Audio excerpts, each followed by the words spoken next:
And joining us now, none other than Sidney Blumenthal, former senior advisor to Bill Clinton, and also the author of How Bush Rules, Chronicles of a Radical Regime. Sidney, welcome to the Young Turks. Good morning. I'm glad to be here. Well, Sidney, let's talk about another book that's been getting a lot of attention, Bob Woodward's State of Denial. I hear that he's figured it all out and that these are all revelations no one knew before, and all of a sudden it turns out the Bush regime not that good. Well, I'm glad that Woodward has decided to wake up to reality. I would say I know Bob Woodward. I used to work with Bob Woodward on the Washington Post when I was on the national staff there. Woodward is a very peculiar Washington creature, often reflective of his sources. He's chosen now to emphasize certain sources who have told him stories, perhaps at last, but I think he could have gotten them before. His sources are clearly, among others, George Tenet, the former director of the CIA, Cofer Black, the former head of CIA operations, Brent Scowcroft, former national security advisor to George H.W. Bush, and Prince Bandar, the former Saudi ambassador, all of whom tell appalling stories from inside the Bush administration. Well, that's interesting because, obviously some people online, Arianna Huffington, and we talked about a little bit on the show here, object to Bob Woodward being characterized as some sort of, journalistic hero coming in to save the day. These are things we all figured out many books ago that Bob Woodward obviously didn't. I mean, you wrote the book, How Bush Rules, Chronicles of a Radical Regime. But it is interesting that he is now reflecting what those sources are saying, as you just pointed out, and that those sources perhaps have turned on Bush a lot more. Well, certainly a lot of them have and did, and they regard the Bush presidency, I know they do, as near hopeless. I think that they're going to make one last stab at trying to rescue it. This is part of it, part of the final effort of those people, particularly grouped around Poppy Bush, trying to rescue Sonny, as Powell calls him. Is that right? I didn't know that. That's wonderfully demeaning. He calls him, now I don't know if Powell, I haven't spoken to Powell about this, but I don't know if he calls him Sonny because he's referring to him as Junior, or because he has a very particular character in mind, the hot-headed Sonny Corleone.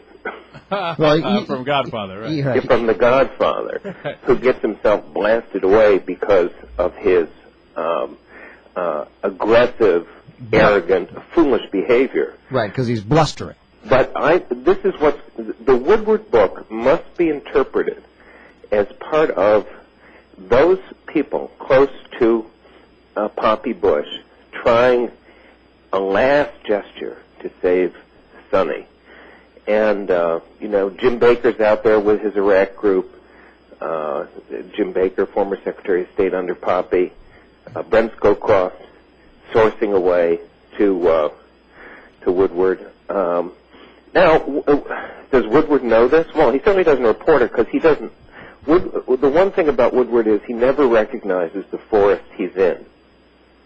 So he will tell you a few trees, but his cognitive abilities are limited to that. Well, yeah, that's an interesting point, and I read Cenk is referencing Arianna Huffington's blog, and where she was essentially criticizing Woodward for lines like this. He was on Jim Lehrer in the spring of 2004, talked about Bush's quote moral determination, which we've not seen in the White House maybe in 100 years. And announcing that people want a tough president, and that man is tough. By the way, we're talking to Sidney Blumenthal, former advisor to Bill Clinton, of course, and the author of How Bush Rules, Chronicles of a Radical Regime. But Sidney, I think you're making a great point, and one that I want made more, in that, like, to me, so many people on the left, including Cenk, right here next to me, and Arianna, are angry at Woodward, and mainly Arianna here, saying, you're late to the party. We've been saying this for, well, if your point about Washington is that people are so full of themselves and they miss the whole picture, I get the feeling that's just what Ariana is doing. It's a worthy conversation, and she may even be right. But who the hell cares? Nobody else has sold 1 million books. He sold 1 million books. He's here now. The information is great. It's all in one place. Most people don't go and read Sidney's book and read Hubris and read Fiasco.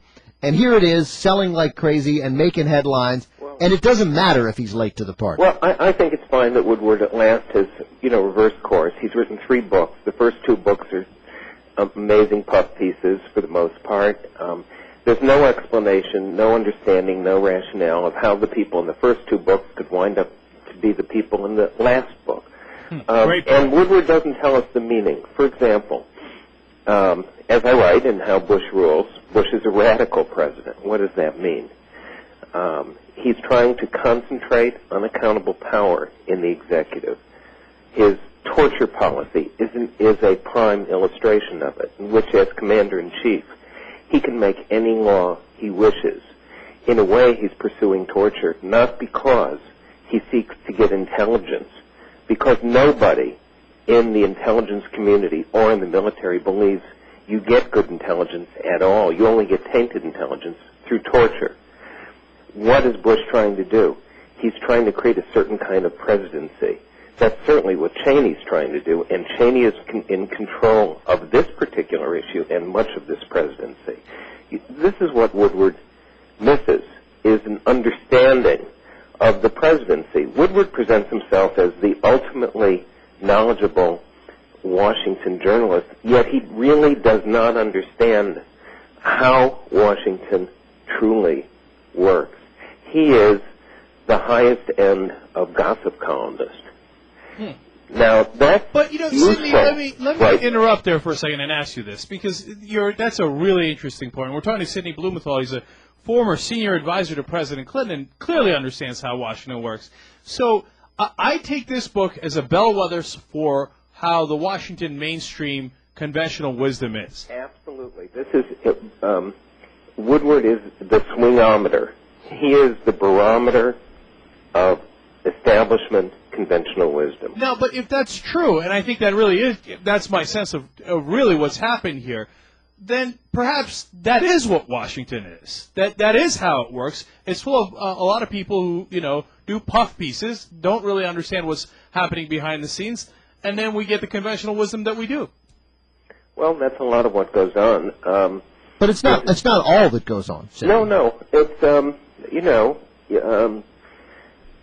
it's not all that goes on. Look, Woodward has produced some very valuable stories here in this book that need, unpacking and, understanding. For example, the most important story in his book is about Condi Rice and the July 10th, 2001 meeting where George Tenet and Cofer Black from the CIA tell her they have a plan to kill bin Laden, and she refuses it. She says it's incomprehensible that this happened. It didn't happen. Tenet has come out and says it did happen. The CIA briefer who was there said, in fact, Condi Rice did refuse to do this. Now, you need to go further than what Woodward has done in his book. Why did the Bush administration refuse to take up terrorism as an issue before 9/11? The short answer is it was considered to be a Clinton thing. And they were onto Star Wars and China as the big enemy. But it also points to what's going on now, the exploitation of terrorism as an issue for partisan advantage running into the midterm elections, which we've seen over the last month. It's particularly the manipulation of our memories of the recent events surrounding 9/11 and what was behind them through the right-wing produced ABC drama with falsified history, and Bush himself falsifying history in his speeches. So this is not something that's simply past. It's very much about about the stakes in this midterm election, now only 36 days away. Well, I hear you, and that's part of the reason why, Woodward talking up Bush before the 2004 election was so inexcusable in my mind, and an indication that he just didn't get it. I think that Woodward was the key image maker for them. They required someone to establish the Bush image who was outside, who had independent standing, and he's the one who established Bush as the decisive, resolute, strong leader. A completely false portrait. I think you're exactly right about that. And we're talking to Sidney Blumenthal, former senior advisor to President Clinton and author of How Bush Rules, Chronicles of a Radical Regime. He also writes for Salon Magazine and Guardian as well. So, Sidney, we have very limited time. We've only got about a minute and a half left. I want to get on to Foley as quickly as we can. It's a sex scandal. Obviously, you guys dealt with one of those in the Clinton administration. Dealt with a sex scandal. Yeah, a little. Yeah. Yeah. Now, what is the difference here? Because different. Yeah, it's definitely different. I just want to present it that way because a lot of the people on the conservative side, including Britt Hume on Fox News Channel, saying, "Hey, Clinton, Foley, let's call it even." A consensual sex between adults is a different matter than being a sexual predator preying upon minors who are in your care and under your authority. That's a whole different matter. Yeah, and if you can't see that, you've never met children. And there's also been a cover-up here. Right. They've known for at least a year, but certainly people have known about Foley's behavior and his inappropriate closeness to the pages for years. I've heard now recently from many people in the Congress and reporters up on the Hill who've told me they've known a lot about this. Certainly, I've heard rumors about Foley for years. Sidney, let me ask you a slightly different question. Yeah, now, everybody heard that he was gay, but they didn't say anything, and I understand that. That, you know, whether he was messing around with pages, I don't know who knew that and who didn't know that. Anybody who did should have clearly turned him in. I don't think anybody would disagree with that. But if you were working for a politician and they were involved in some sort of sex scandal, quote unquote, but that was involved with consensual adults, gay, straight, it doesn't matter, and it just, but it was consensual and it was with adults. Would you try to cover it up?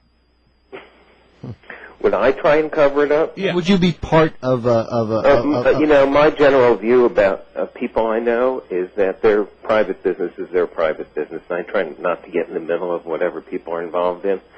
I try and let them resolve it on their own. What sex scandal have you covered up? Here's the deal here. Mm-hmm. The deal here is that this Congress has covered up ethics problems of all sorts, including Tom DeLay's corruption. This is a consistent pattern of this Congress in trying to suppress probes into corruption and ethical violations.